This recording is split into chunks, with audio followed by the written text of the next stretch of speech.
So starting with the next lecture for respiration and circulation, if you remember last time we were talking about the components of blood. Blood has two main parts. The liquid part of the blood is called as plasma, and the solid part, that is formed element, is called as blood cells or corpuscles. As you know, plasma constitute around 55% of the whole blood and cells are 45%.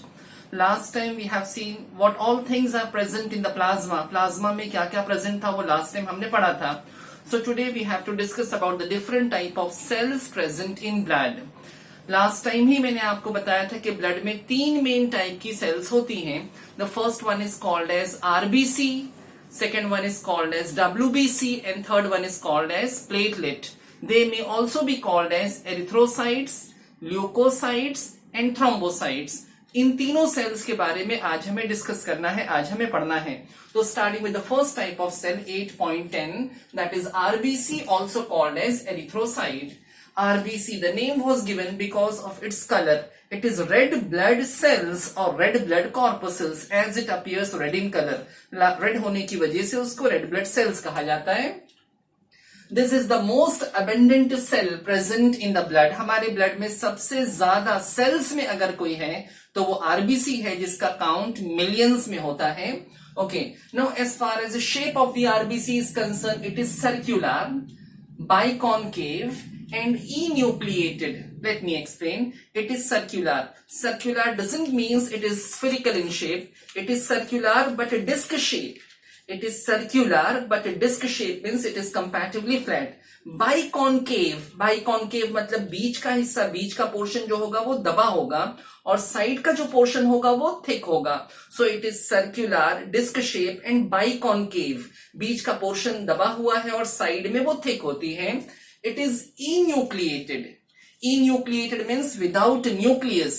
RBCs में nucleus नहीं होता है. Remember, at the time of formation of RBC, जब RBC का जन्म होता है, जब RBC का formation होता है, तो अर्ली स्टेज में आरबीसी में न्यूक्लियस होता है. But later on during the process of maturation RBC का जो न्यूक्लियस है वो डीजनरेट हो जाता है. तो in the initial stage during the formation of RBC has nucleus, but in the mature RBC, the RBC which is seen in the blood circulation doesn't have nucleus. That is why it will be considered as enucleated RBC. Rarely ऐसा होता है कि हमारे blood circulation में immature RBCs आ जाती हैं, यानी जिसमें न्यूक्लियस प्रेजेंट हो सकता है. अदरवाइज नॉर्मल कंडीशन में when mature RBCs are present in the blood, it doesn't have nucleus.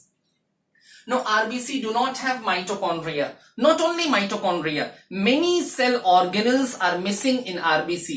RBC के अंदर बहुत से cell organelles नहीं हैं.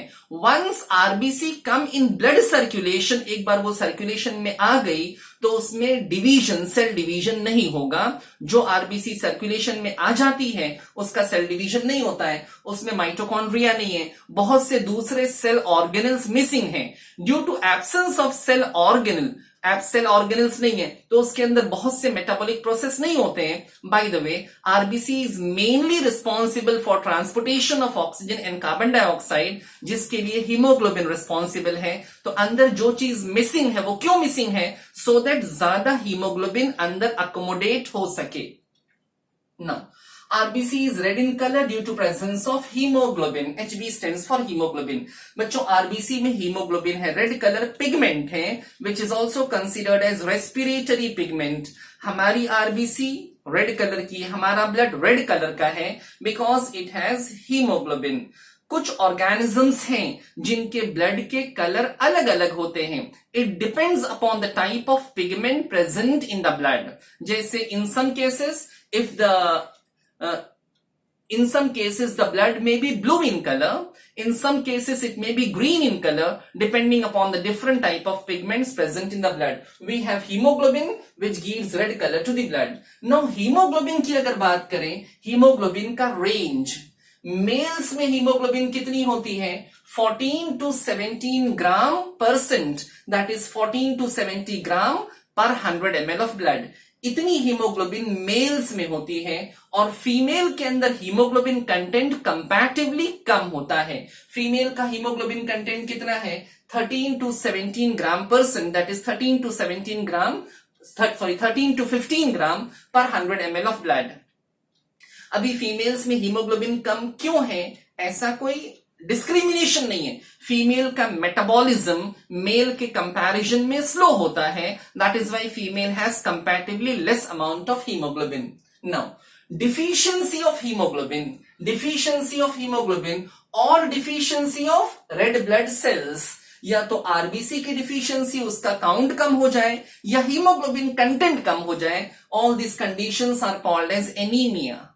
अगर किसी का हीमोग्लोबिन रेंज 10 पे आ गया या 10 से भी नीचे आ गया, 10 ग्राम परसेंट हो गया या उससे भी लेस हो गया, so this condition is called as anaemia. Anaemic individual में ऑक्सीजन कैरिंग कैपेसिटी जो होती है वो रिड्यूस हो जाती है, और ऑक्सीजन कैरिंग कैपेसिटी रिड्यूस होने की वजह से body tissue, body cells are not getting sufficient amount of oxygen, जिसके वजह से प्रॉब्लम्स होते हैं। Now as far as RBC count is concern, हमारे ब्लड में कितनी आरबीसी होती है, कितनी आरबीसी रेड ब्लड सेल्स कितनी होती हैं? In the case of male it is 5.1 to 5.8 million per cubic mm of blood. एक क्यूबिक एमएम आप समझ रहे हैं कितना बड़ा होगा?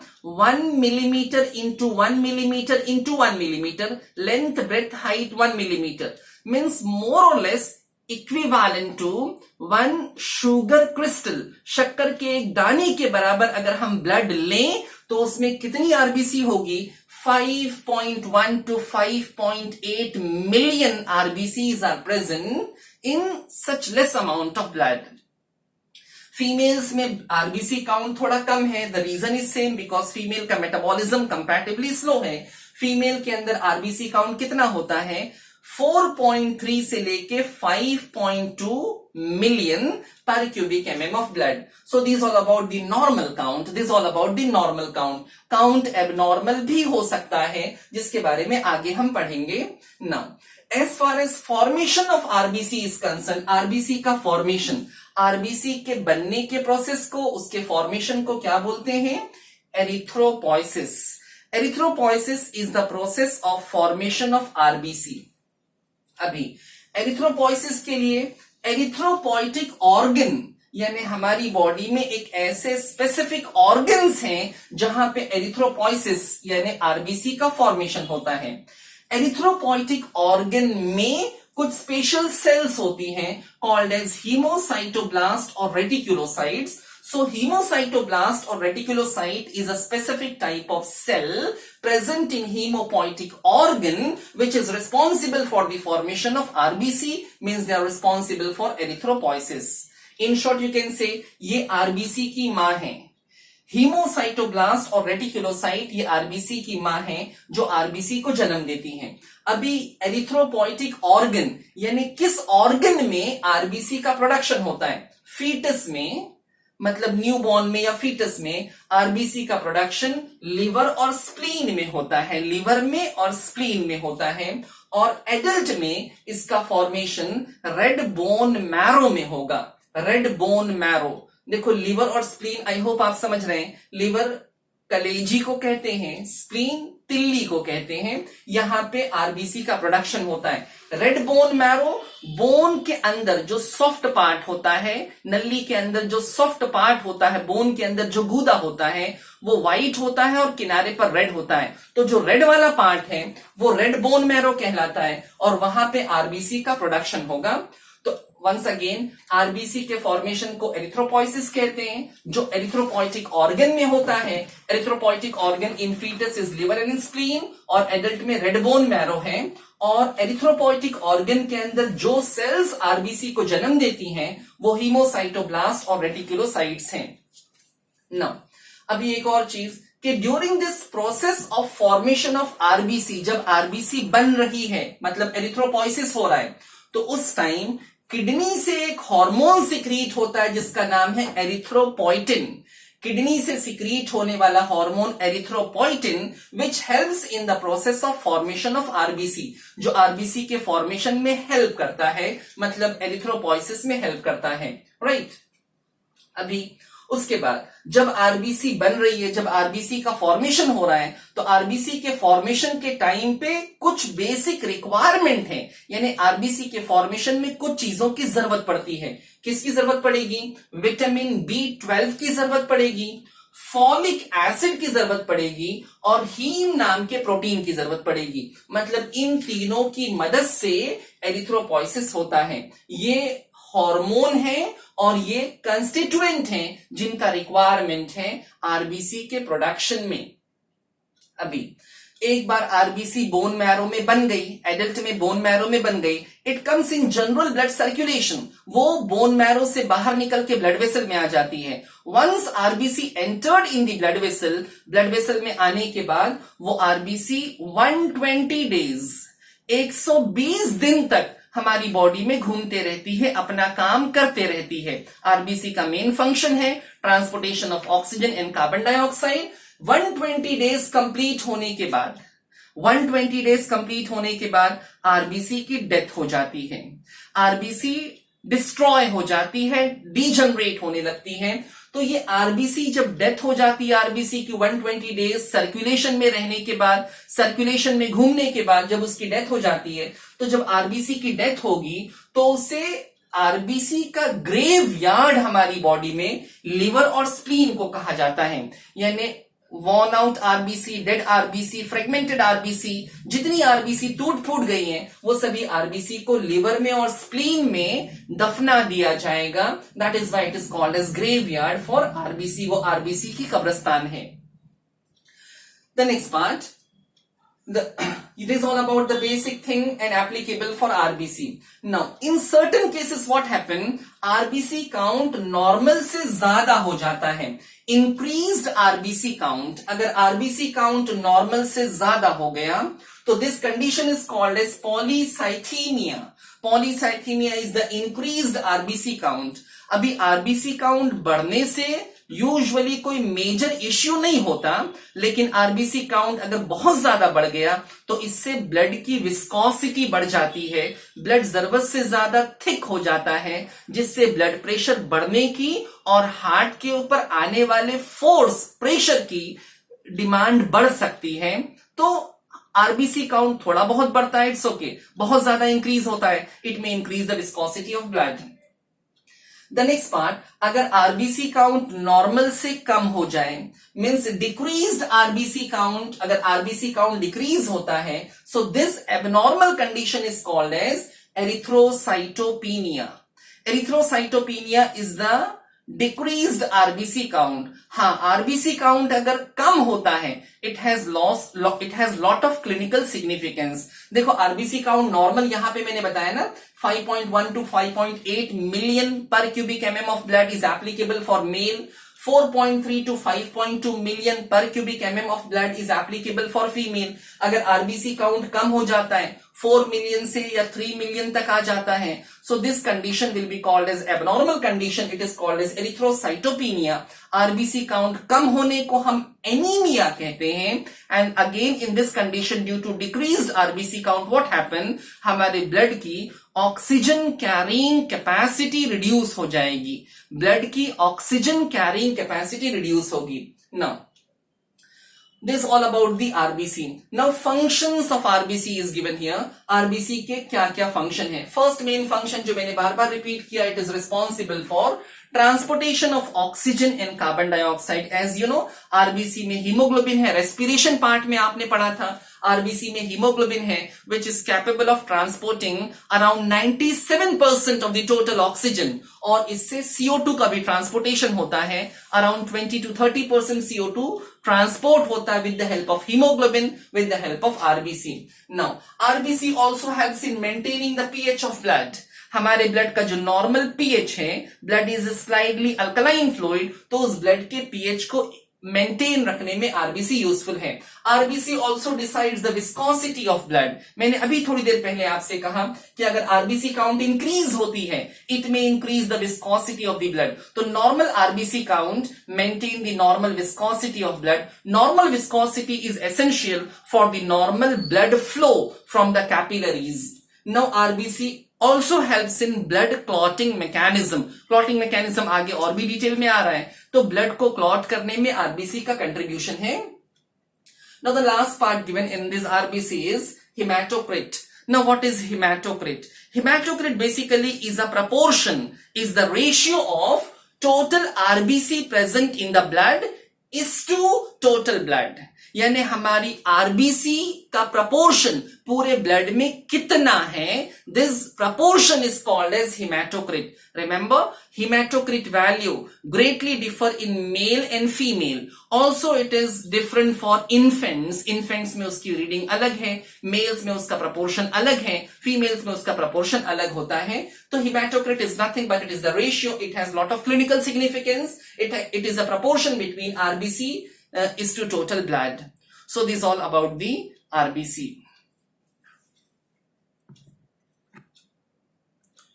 Now after the completion of RBC, the second type of cell present in the blood is WBC, also called as leukocytes. WBC, the name was given white blood corpuscles because it is colorless to white in color, thus it is called as white blood cells or leukocytes. Leuko stands for white and cyte means cells. Okay, now starting with the details of WBC. It is colorless, nucleated, amoeboid, colorless. It is colorless to white. These WBCs are more or less oval shaped cells with irregular margin. Oval shape एक round ball के जैसी cell है और उसकी margin जो है, उसका जो पेरिफेरी है वो स्मूथ नहीं है, वो रफ होता है, वेवी होता है। तो it is spherical cell. It is nucleated, means always nucleus is present in WBCs. In the previous case you have seen RBCs, mature RBCs do not have nucleus, but WBCs always has nucleus present in it. Amoeboid. Amoeboid in the sense वो अपने shape को, अपने appearance को थोड़ा change कर सकते हैं, थोड़े फ्लेक्सिबल होते हैं, thus it is called as amoeboid. और पॉलीमॉर्फिक, पॉलीमॉर्फिक मतलब उन सभी WBC एक जैसी नहीं होती है।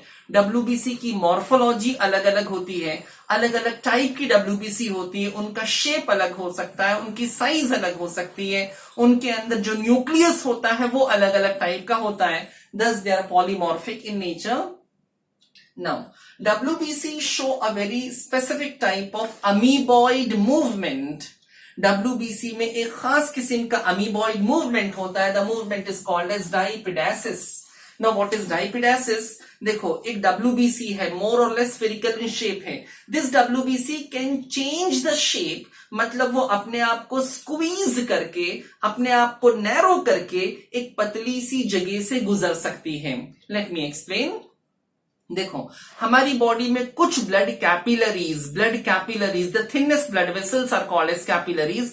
कुछ कैपिलरीज इतनी नैरो हैं कि RBCs are comparatively bigger in size, यानी देखने में ऐसा लगता है कि आरबीसी इसके अंदर से पास नहीं हो पाएगी, लेकिन आरबीसी स्क्वीज करके इसके बीच में से गुजर जाती है. Thus they show amoeboid movement called as dipedasis. One more significance of dipedasis is, देखो हमारी कैपिलरीज में से जब ब्लड बहता है, कैपिलरीज के अंदर से जब ब्लड पास होता है, एग्जाम्पल ये हमारी ब्लड कैपिलरी है, इसके अंदर से जब ब्लड पास होता है, ये ब्लड पास हो रहा है, RBCs are smaller in size. RBCs are comparatively smaller in size, but RBC cannot come out of the blood capillaries. WBCs are comparatively bigger in size, but they are quite capable of coming out of the capillaries because of dipedasis. डायपेडासिस के वजह से WBCs अपने आप को squeeze करके capillaries के बाहर निकल जाते हैं. कैपिलरीज के बाहर जो फ्लूइड है जिसको लिम्फ कहते हैं, लिम्फ में RBCs नहीं होती है, but WBCs are present in lymph because of diapedesis. Now, as far as WBC count is concerned, हमारे ब्लड में कितना WBC होता है? Around 5,000 to 11,000 per cubic mm of blood. यानी WBC count is much lesser than the RBC count. अगर RBC WBC का proportion हम निकालें तो 1:500 और 1:600 का proportion होता है. यानी एक WBC और उसके इक्विवेलेंट 500 या 600 आरबीसी होती हैं. WBC count is much less in comparison with RBC. Okay, WBC count अगर नॉर्मल से कम हो जाए तो this less WBC count is called as leukopenia. WBC count इतना होना चाहिए 5 to 11,000. अगर WBC काउंट कम हो गया यानी 4,000 आ गया या 4,000 से नीचे हो गया तो this condition is called as leukopenia. Leukopenia can be seen in HIV, in the case of tuberculosis or in some other diseases also, जहां पे WBC काउंट लेस होता है. बच्चों, WBC काउंट लेस होने से मतलब कि ल्यूकोपीनिया का क्लिनिकल सिग्निफिकेंस क्या है कि WBC काउंट कम होने से हमारी इम्यूनिटी वीक हो जाती है, because WBCs are mainly concern with providing immunity. Leukocytosis. Leukocytosis is increased WBC count. अगर WBC काउंट नॉर्मल से ज्यादा हो गया, WBC काउंट 11,000 तक होना चाहिए, WBC काउंट 15, 16,000, 20,000 हो गया, so this condition is called as leukocytosis. इसके भी कुछ सिग्निफिकेंस हैं. हमारी बॉडी में जब इन्फेक्शन होता है, जब माइक्रोबियल इन्फेक्शन होता है, जब बॉडी में पैथोजेंस जाते हैं, बैक्टीरिया वायरस जाते हैं, तो ऐसे कंडीशन में इन्फेक्शन की कंडीशन में it is very commonly observed कि WBC काउंट इंक्रीज हो जाता है, नॉर्मल से ज्यादा हो जाता है. क्यों इंक्रीज होता है? Very simple. WBC काउंट इसलिए इंक्रीज हो गया because WBC has to deal with the pathogen, they have to kill the pathogen, इसीलिए WBC काउंट इंक्रीज हो जाता है. प्रेगनेंसी में WBC काउंट इंक्रीज हो सकता है और न्यूबॉर्न्स में WBC काउंट नॉर्मल से थोड़ा ज्यादा होता है. Now, one more clinical condition called as leukemia, oftenly called as blood cancer. Leukemia or blood cancer is the excessive increase in WBC count. देखो, WBC count normal range up to 11,000, but WBC count थोड़ा सा बढ़ता है, 15 to 20,000 तक भी जाता है. So condition is called as leukocytosis. लेकिन WBC count अगर lakhs में चला जाए, WBC काउंट अगर लैक्स में चला जाए, सो दिस कंडीशन में बी ल्यूकेमिया. ऐसा क्यों होता है? WBC का प्रोडक्शन जहां पे होता है, WBC को प्रोड्यूस करने वाली जो सेल्स हैं, वो सेल्स फास्ट और बहुत फास्ट डिवाइड होती हैं और उसके एक्सेसिव डिवीजन से, उसके एक्सेसिव ग्रोथ की वजह से ल्यूकेमिया होता है. Now as far as function is concern, function WBC का फंक्शन क्या है? WBC का मेन फंक्शन है to providing immunity to the body. हमारी बॉडी के डिफेंस के लिए, हमारी बॉडी को इम्यूनिटी प्रोवाइड करने के लिए WBCs are responsible. Some of the WBCs they are capable of engulfing the foreign particle, and some WBCs they are responsible for producing antibodies. Okay. Now, WBCs, they are further classified. This is the classification of WBC is given. This is all about the general properties of WBC.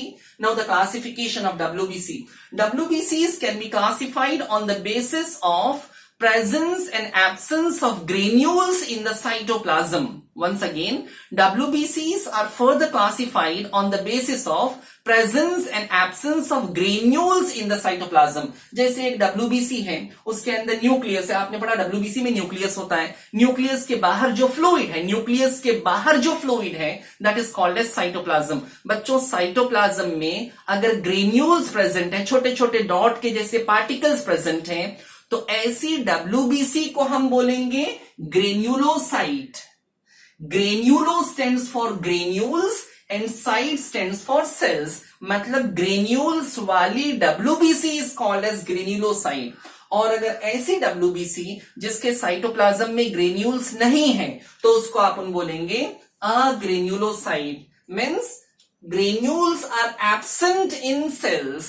Granules are absent in cytoplasm of WBC is called as a granulocyte. Now, few points are given these are the differentiating point between granulocytes and agranulocyte. Remember, granulocytes और agranulocyte ये दोनों WBC हैं, ये दोनों WBC हैं, लेकिन दोनों में थोड़ा डिफरेंस है. This granulocyte has polymorphonuclear leukocyte. Polymorphonuclear leukocyte मतलब वो WBC, ल्यूकोसाइट इज WBC, वो WBC जिसके अंदर के न्यूक्लियस का शेप अलग अलग होता है. न्यूक्लियस का शेप अलग अलग होता है. न्यूक्लियस लोब्यूलेटेड होते हैं. सिंगल न्यूक्लियस में मल्टीपल या एक से ज्यादा लोब्स बने होते हैं. They are called as polymorphonuclear leukocyte, may also be called as PNL, polymorphonuclear leukocyte. Okay. Formed from myeloid stem cell. देखो WBC के फॉर्मेशन को ना, WBC के फॉर्मेशन को, इसका फॉर्मेशन भी बोन मैरो में होता है. इसके फॉर्मेशन को हम बोलते हैं leucopoiesis. Leucopoiesis is the formation of WBC. अभी इसका फॉर्मेशन, ग्रेनुलोसाइट का फॉर्मेशन किससे होगा? माइलॉइड स्टेम सेल से होगा. और अग्रेनुलोसाइट का जो फॉर्मेशन है वो लिम्फॉइड स्टेम सेल से होता है. लिम्फॉइड स्टेम सेल से. बच्चों इसमें ग्रेन्यूल्स प्रेजेंट हैं, इसमें ग्रेन्यूल्स नहीं है, राइट? इनका जो प्रपोर्शन है ग्रेनुलोसाइट का वो 72% होता है. इनका जो प्रपोर्शन है वो सिर्फ 28% होता है. Remember, these cells, granulocyte once formed, एक बार बन गई और सर्कुलेशन में आ गई तो उसका further division is not possible. Once formed they do not divide.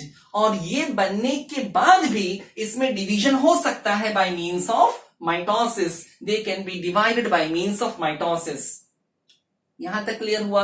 अब जो ग्रेन्युलोसाइट है ना, ग्रेन्युलोसाइट के अंदर जो ग्रेन्यूल्स हैं, ग्रेन्युलोसाइट्स के अंदर जो डॉट्स हैं, जो पार्टिकल्स हैं, जो ग्रेन्यूल्स हैं, वो ग्रेन्यूल्स बेसिकली सिक्रीटरी वेसिकल्स हैं. यानी वो साइटोप्लाज्म के छोटे छोटे वेसिकल्स हैं जो ग्रेन्यूल्स के फॉर्म में नजर आते हैं. And those vesicles are responsible for the secretion of several enzymes.